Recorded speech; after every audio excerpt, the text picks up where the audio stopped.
All right, so I got the two carburetors rebuilt, put back on the engine, and they're just bolted on there, but they have not been synced up yet. And this is how you get two carburetors to work as one.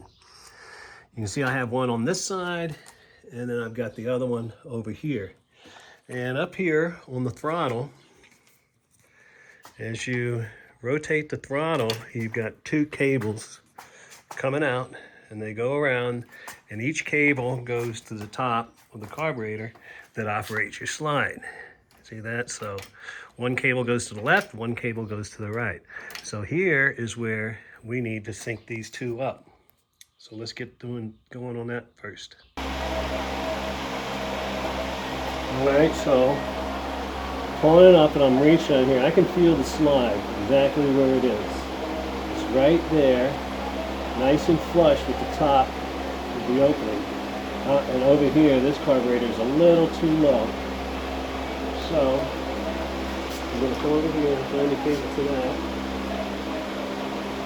I'm going to come down a little bit. And I think I'm going to go up on this one.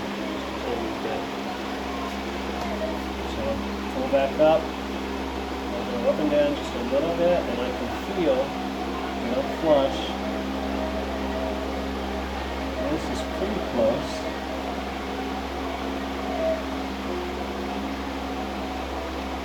There it is.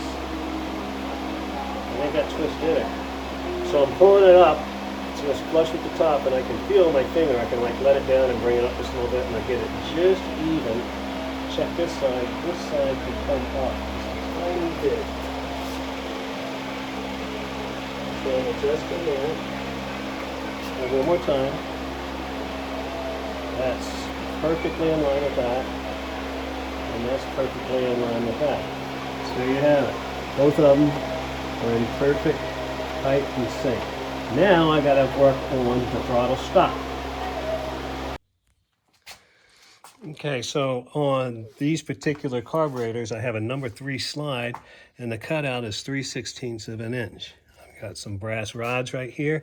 These are going to go inside of the carburetor underneath that cutout that I need to be at 3/16 of an inch. So let's get on that. So as you can see, this is not going to fit. Okay, so what I need to do now is put this in. I'm going to raise this up just a little bit and slide that in. Now you want to be right in the middle. You want to be right in the middle of that curve, that radius. But remember, there is a needle valve going down in there, so you don't want to push it in too much. So now that that's in, I'm going to come over here, and this is the slide stop. What this slide stop does, it's a screw that goes up into there and it lifts up that. So what I'm going to do is I'm going to screw this in until I just see it move. See that? So that's where we are. Right there is the movement. Now we're going to do the other side. All right, got same thing on this side. Sitting there. So what I'm going to do is I'm going to lift this up. This goes right in the middle against the needle valve, so it's sitting in there just like that. Now I'm going to start screwing this in to raise that slide a little bit. Okay. As soon as that moves, I know that I've got the correct clearance.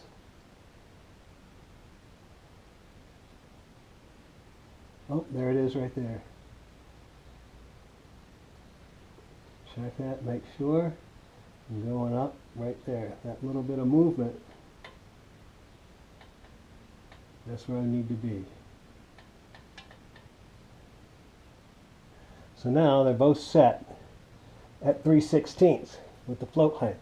Now I got to check it so that when I move the throttle, they're both pulled exactly at the same time.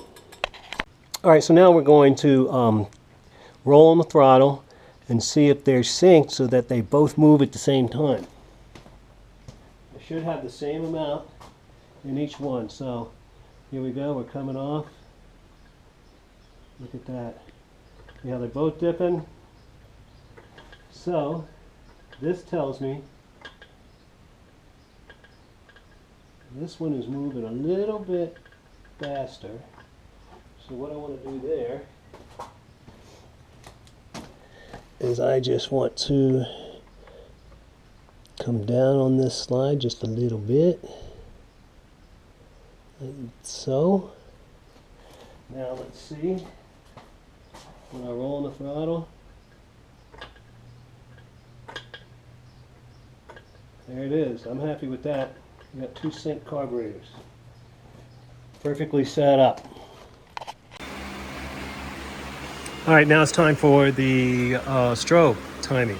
Got a fan on. You want to have a fan on the engine when you do this in the shop because it is an air-cooled engine. You don't want it to overheat. I also have like this towel down this rag on my lift because the oil in the primary is right down there, so sometimes when this is spinning some oil comes out, and with the fan going it blows it all back here. I don't want to clean up the mess.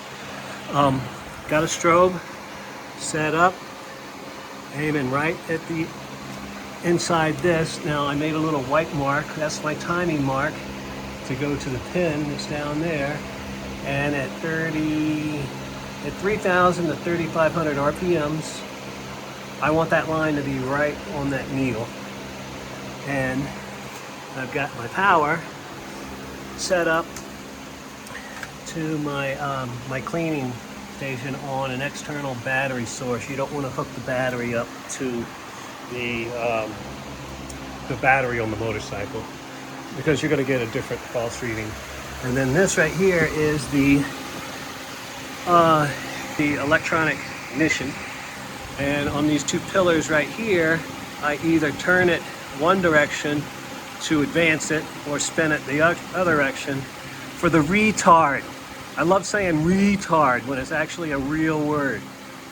You got advance or retard. So let's fire this up, see how it works.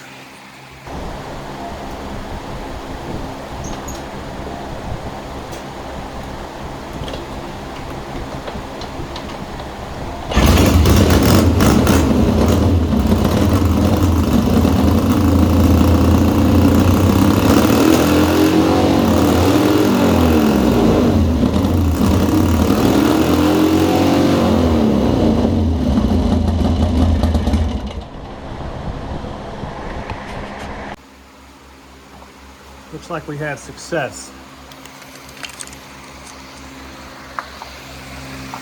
This is what I was doing on this. We started out in the very middle of this spot, right here, and then I went too far over. I came back halfway, and that seems to be the spot. So now I just need to tighten these up, these 2 pillar bolts, put the cover back on, and set it and forget it. This is a electronic ignition, no points to wear out. It's a great idea. All right, let's move on.